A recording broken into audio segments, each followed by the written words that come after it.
All right, so it would be difficult to talk about availability of substances, whether alcohol or illicit substances, without talking about the opioid epidemic. So and it would be hard to have a drug and alcohol policy class without at least mentioning this a little bit. So here's my little spiel on the opioid epidemic. So first we have to ask, what caused this thing? It's this massive thing. It's affecting thousands of people, causing these secondary epidemics of things like HIV and hepatitis B. So what has caused this? Well, I'm going to get a little cynical in this presentation. So first, the opioid crisis seems to have been caused by the rise in opioid prescriptions. So these are the number of opioid prescriptions dispensed by U.S. pharmacies in the millions. So starting in 2009, there have been over 200 million prescriptions for opioids in the U.S. per year. That's more than one prescription for every adult in the U.S. per year. That's way more than we need. And these prescriptions, this excessive prescribing of opioids, is largely a U.S. phenomenon. The U.S. is a large country. It's about 330 million people, but it's only about 5% of the world's population. Yet, we consume 80% of the world's supply of painkillers. So something's off.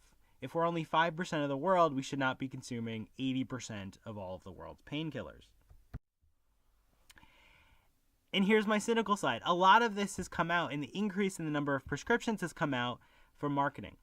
So when these new opioids came on the market, whether it's Vicodin on the left side of the screen or OxyContin on the right side of the screen, they had these very effective marketing campaigns aimed at both the physicians and the consumers themselves. So when Vicodin comes out and saying freedom from pain, that is a great line. If someone is in pain 24 hours a day, every day of the year, freedom from pain seems like this, like the wonder drug, like this is it.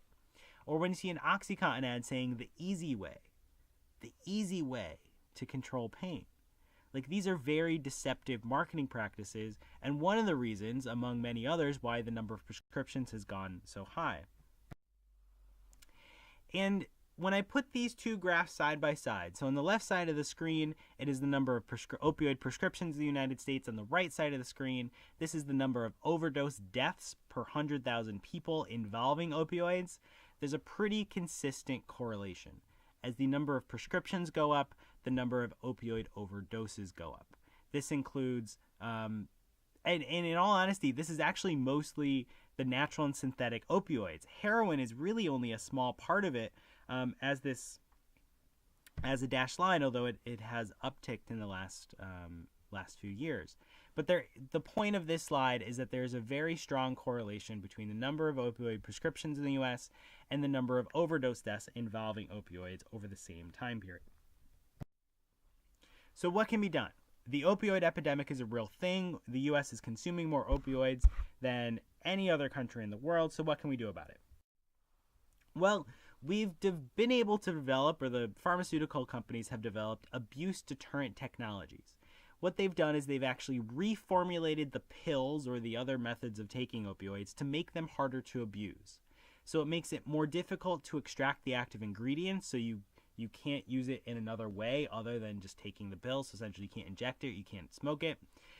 If you try to crush it and snort it, they can cause a burning sensation. So they add things like niacin, or capsaicin, to create a burning sensation, which is very unpleasant. They can make them hard, like literally hard as a rock, so it's difficult to crush. You can't actually crush the tablet themselves. And they'll add something like niacin. Here's where niacin comes in, where if you take too many, you have these uncomfortable side effects. So niacin will give you this like hot flushing reaction, where if you only have a little bit, it's fine. But essentially if you overdose on niacin, which these pills can do, it can be a very unpleasant experience for a long amount of time. But these abuse deterrent technologies have had an unintended consequence. They're very good when first thought of, and they probably should be used. Like, it's something that we should have out there. But they may have also inadvertently caused an increase in heroin use. So as OxyContin use has gone down, as other forms of opioids like hydrocodone have gone down, heroin use has gone up. And what could be happening is that people may first be getting addicted to these drugs, and either A, realize that they can't get the same high anymore from these pills as they could before, or they can't afford the pills as they could before. Because the abuse deterrent technologies do make a more expensive prescription drug, that people are turning to heroin. Heroin is cheaper, it can be just as easy to get in some communities, and it's easier for people to get high off of. Now, ideally, we would want to reduce the impact of the opioid epidemic and to prevent it from continuing. We want to significantly reduce the number of opioids that are actually being prescribed. Now, to this end, we haven't mandated new guidelines in terms of prescribing, but the CDC has published new voluntary guidelines they're hoping physicians follow for pain management. And it can basically be summed up in these 3 bullet points. First is that non-pharmacological therapy, so no drugs, so yoga, acupuncture, is preferred for chronic pain, or physical therapy is preferred for chronic pain. If you do need a pharmacological intervention, use non-opioids. See if your Tylenols, your ibuprofens, your whatever other NSAIDs out there, see if they can actually work as therapy for chronic pain. If you do need to start opioids, clinicians should prescribe the lowest effective dose. Actually, prescribe the lowest dose first and then work your way up. Don't prescribe maximum dose, because then you're just going to make people tolerant and addicted quicker. And finally, if you're thinking about prescribing opioids for a patient, evaluate whether someone has a risk factor for opioid-related harm. Do they smoke? Do they consume heavy amounts of alcohol? Are there other risk factors there that might lead them to make it more easy for them to become addicted? Do they have family members who are addicted to opioids? And if they do, and they do have these risk factors, it's not necessarily don't prescribe them opioids, because they may have a medical reason for needing them, but make sure you have strategies in place to mitigate the risk. Make sure there's counseling sessions and there's informational sessions to make sure that they know about these risks and how to stop them from impacting their health. Now, we can also change prescribing habits through prescription drug monitoring programs. And what these do is they track the use of opioids by each individual patient.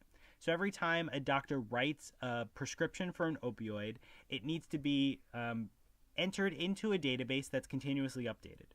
Now, ideally, before they write that script, they would check the database to see when the last time that patient received an opioid prescription. If it was too soon, they can refuse those prescriptions and tell the patient they're not allowed to get anything. In this way, it helps prevent doctor shopping. And by 2016, only Missouri was the only state that didn't have one of these drug monitoring programs.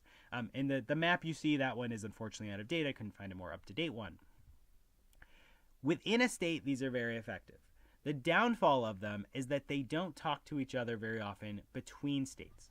So I currently reside in southern New England. I've lived or worked in Connecticut, Rhode Island, and Massachusetts. These are all very small states, and particularly for really small states like Rhode Island or Delaware, it's very easy to cross the border.